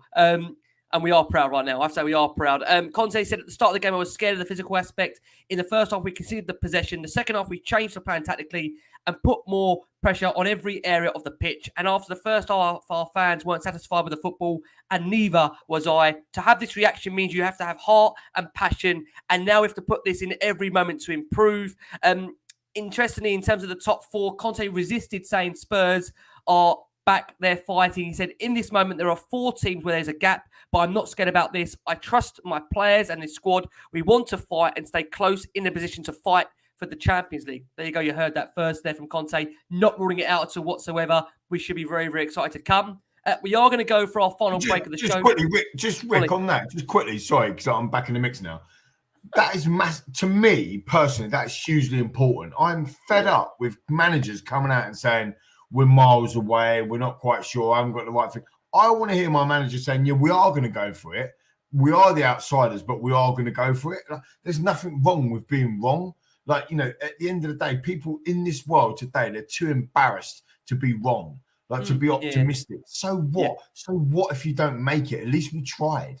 That's what I want to see. And I love the fact that I'm hearing Conte say top 4, Champions League places or winning stuff. That's where we need to be. That our mentality of we're not good enough to get top 4. Of course you're not going to be. If everyone thinks we're not good enough, we ain't going to be good enough. But if we think we are going to be good enough, we go for it. If we miss out, so, okay, fair enough. But at least we gave it a go. Do you get what I mean? I'm fed up with this negative rhetoric from some of our managers, which is, we're not good enough to be there yet. Naff off. We are good enough if we want to be good enough. Yeah, It's up then to us. that's the We'll key, do isn't it? work. Yeah, yeah.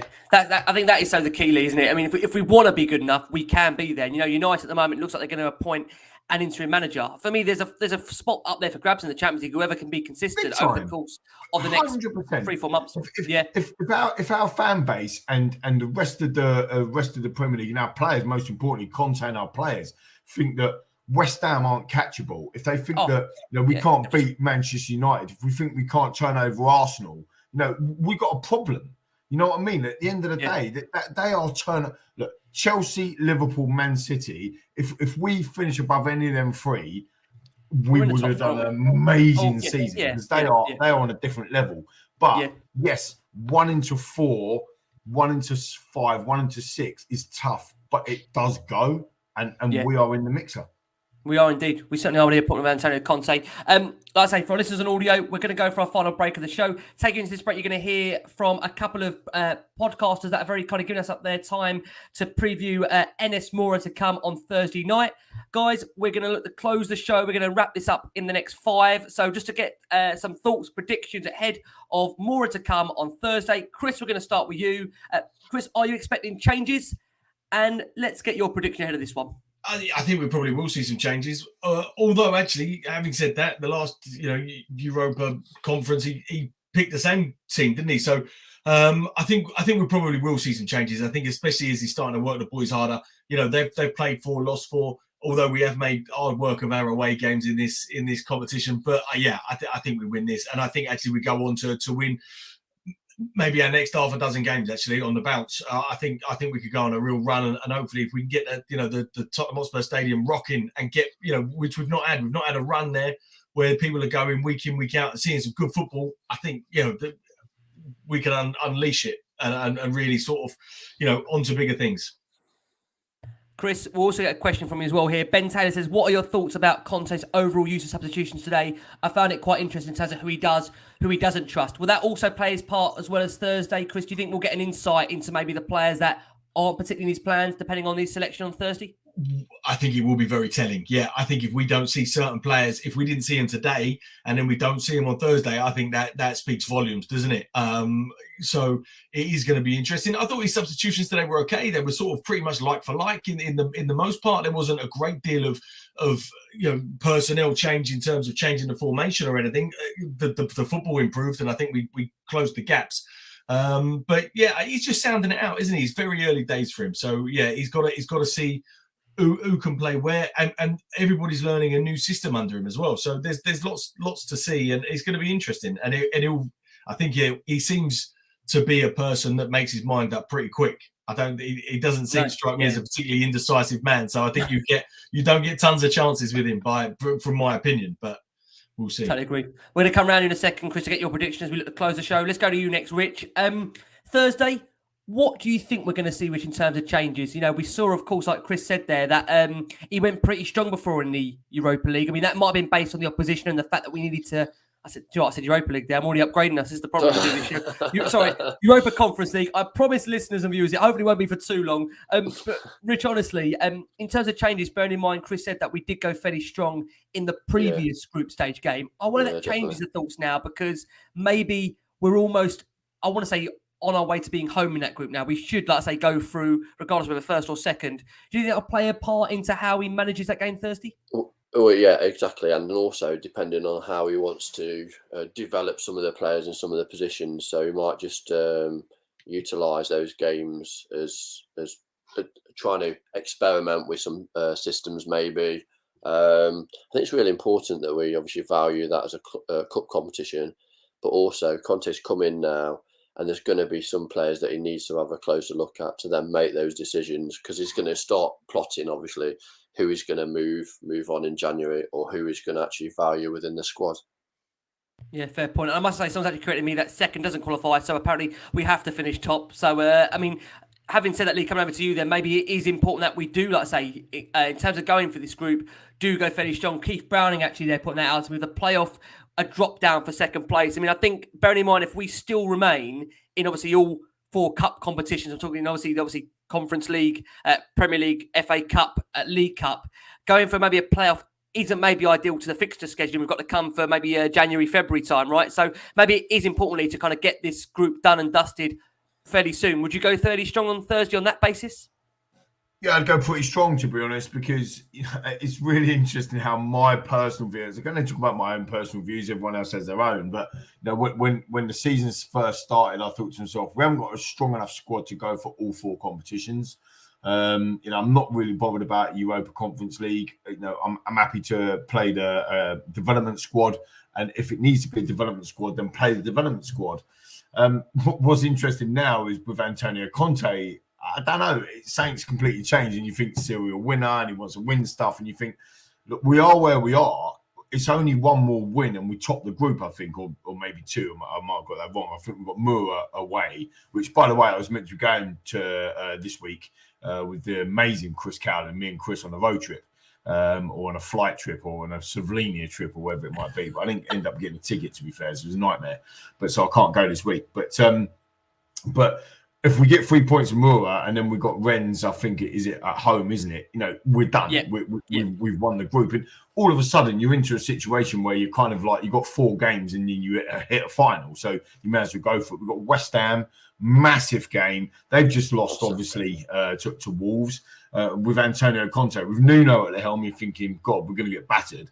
With Antonio Conte, you're thinking, okay, we've got a chance now. So that gets you into the semi-final, doesn't it? If you beat West Ham, I think after today now we had 10. Before today we had 10 Premier League games before New Year's Day. That's mental. Like, think about that in terms of like how quickly that's going to go. So we've got 3 points under the belt. That's 9 games left. That's another 27 points up for grabs before New Year's Day. Winnable games that are coming up. We've got to go for it. And this is what it's about. Like being a Tottenham fan, being a sports fan, being a football fan. This is what it's about. You want to see your team doing well and progress and play well and do the right things. And if we can get 3 points and another 3 points and another 3 points and progress, all of a sudden that momentum starts to build. Do you get what I mean, Rick? So for me, it is massively important that we, weirdly, that I'm contradicting myself from earlier, but we go strong against Moura. Yeah.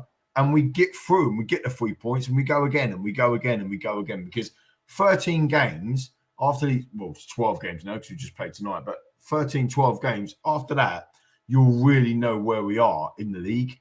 And I agree. Yeah. Again, Conte showed us, and I know I've used this earlier, but Conte showed us when he was at Chelsea that 13-game winning streak that we ended up ending with Dele Alli's 2 headers from the Christian Eriksen identical crosses all the way back in the day. That won the title, then 13-game winning streak on the trot, one on top. That's all we need to do. If we can go again 11, 12 games and don't lose, we're in the mix, no doubt. We are indeed. We are. Lots of excitement to come. Let's, as I say, start closing the show. Chris, is coming to you. Prediction, Chris, for Thursday. What are you going for? 3-0. 3-0 Spurs. Lovely. Rich, what are we going for? Yeah, I was going to go for the same. I'll go 4-1 then. 4-1. There you go. All these goals are coming out after that first half where we were, was it 284 minutes? That's it. All these goals are coming out. I'll join a party. Chris went for 3-0 and then Rich changed it to 4-1 and I was going to change it to 4-1. So I'm still going to stick with 4-1, I think. I think it's going to be a hammering, absolute hammering. I think we're going to go 1-4 Tottenham. Fantastic. I'm going to join the party. Let's go crazy. Let's go 5-1. Let's just go for it. Honestly, 1-0. I tell you, honestly, it's been such a pleasure having, alongside me. We've had the great Chris and Rich join us. Chris, where can people find your content, what you do? Where can we find you, Chris? It's been a great debut. I want to say a Danny Rose debut, must add. Well, thank you very much. I'm not prolific on social media, but I am on there, Instagram, Twitter, Chris.Bavin or Chris something Bavin. So you can find me on there. I've just finished a new series of Eat Well for Less, Series 8. That'll be out early next year. And yeah, lots of other things in the pipeline. So yeah, I've got COVID, so I've got to get over that first. But apart from that, I'm all right. We wish you well, mate, on behalf of the team. We wish you well. Let's say speedy recovery. I'm sure, like I say, being on this now, Nuno will be in... Nuno? Hopefully it's not Nuno. Hopefully Antonio will be in touch, asking you lots of I'm going to say schedules to come and what's to come. My God. Rich, lovely to have you back on. I know it's been a very busy last 6 to 12 months for you. What else is in the diary, Rich? Anything else you can enlighten us with to come? Or is it now a break for you? Yeah, no, I've got a little bit of break, but yeah, in January I've got Hunted coming out with you and Thomas, so that's on Channel 4, and then Celebrity Chase, I did that a couple of weeks ago, so that's out in a couple of weeks, and then just spending lots of time watching the Spurs, and then you can follow me. Everybody knows like Marathon Champ on like Twitter, and then obviously my name on obviously Instagram. It's good to connect with everybody, but yeah, let's hope for some momentum, hey. Oh, I hope so. Do you know what? I couldn't help what you saying there, Rich, listening off what you've been on there. And Harry Redknapp's appearance on Who Wants to Be a Millionaire. I don't know if I've actually seen that. Obviously, Harry walks away with absolutely nothing. The first person under the new host, which I'm sure you'll tell me who that host is now, because I tell you, my lack of understanding TV. Yeah, totally, isn't it? Yeah, I mean, Jeremy poor Harry. Clarkson, mate. Yeah, I mean, he's blamed Jamie the fact that he walked away because he thought it was maybe a almost maybe a trick question, but yeah, I couldn't quite believe it. But Mate, I'll be honest with you. Right? I'm not the brightest button in the box or the brightest whatever the saying is. Clearly, I don't even know what the saying is. I went on that Pointless show, right? A few years ago, and I was absolutely woeful. I went on with an amazing Yasmin, right, who won the Series 5 of The Apprentice the year after I won it, and we went on as a couple. And we were shocking, right? Not being funny. So big up to Richard, man, for going on the chase, because that is seriously difficult to do. So big up to these people that are doing that for charity and all that sort of stuff. Absolutely love it. Absolutely love it. And Chris, I've had COVID as well, mate. So I feel your pain.